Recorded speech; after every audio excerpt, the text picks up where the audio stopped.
ورحمۃ اللہ وبرکاتہ۔ بسم اللہ الرحمن الرحیم، الحمد لأہلہ والصلاة لأہلها اما بعد۔ قال اللہ تبارک وتعالی فی القرآن المجید، اعوذ باللہ من الشیطان الرجیم، بسم اللہ الرحمن الرحیم،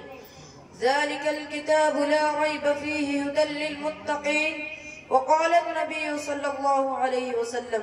خیرکم من تعلم القرآن وعلمہ۔ حضرت حکم مستحکم اور سامعین پس، قرآن کریم خالق ارض و کرسی،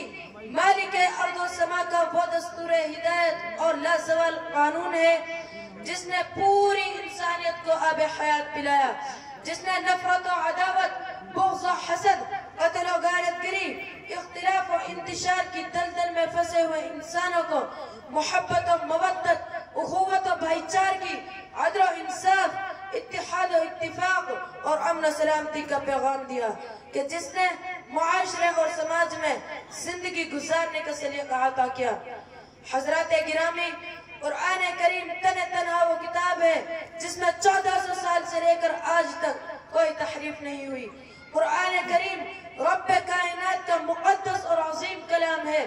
اور کیوں نہ ہو جبکہ اس کا اتارنے والا خود خالق امین جس کے ذریعے اتارا گیا، وہ بھی روح الامین جس ذات پر نازل ہوا، وہ بھی صادق الامین جس مقام پر نازل ہوا، وہ بھی بلد الامین جس مہینے میں نازل ہوا، وہ تمام مہینوں سے افضل، اور جس رات میں نازل ہوا وہ 1000 مہینوں سے بہتر ہوا، وہ 1000 مہینوں سے بہتر ہے۔ اللہ کا یہ مقدس اور پاکیزہ کلام تمام کلاموں سے افضل اور بہتر ہے۔ حدیث پاک میں آتا ہے، فضل کلام اللہ علی سائر الکلام کفضل اللہ علی خلقی، کہ اللہ کے کلام کو تمام کلاموں پر ایسی فضیلت ہے جیسی کہ خود حق تعالی شانوں کو تمام مخلوق پر ہے۔ سامعین باتمگین، قرآن کریم وہ عظیم دولت ہے جو روح خدا بندی ہے، معدن حیات اور جسم زندگی ہے۔ وہ عرب قوم جو پشت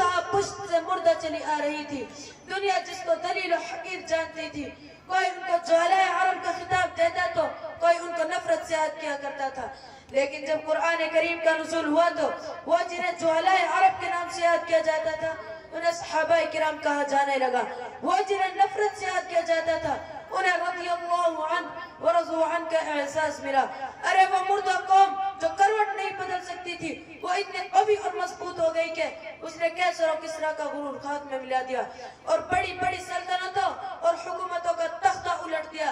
امت محمدیہ کے جالو، اس دنیا فانی کے اندر معلم قرآن اور متعلم قرآن سے بڑھ کر کوئی چیز نہیں ہو سکتی۔ ان کے مرتبہ اور مقام کو کوئی بھی نہیں پہنچ سکتا، خواہ وہ دنیا کا منسٹر اور کلکٹر، پائلٹ یا انجینئر یا دنیا کے بڑے سے بڑے منصب پر فائز ہوں، لیکن اس معلم قرآن اور متعلم قرآن کے مرتبہ اور مقام کو نہیں پہنچ سکتا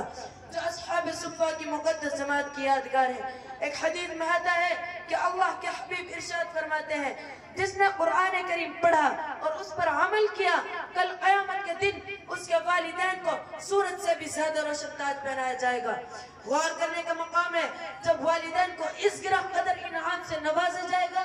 تو خود قرآن کریم پڑھنے والے کا مرتبہ اور مقام کیا ہوگا۔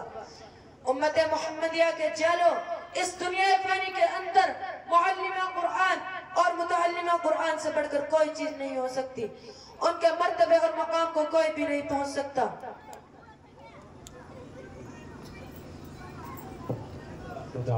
وآخر دعوانا الحمد للہ رب العالمین۔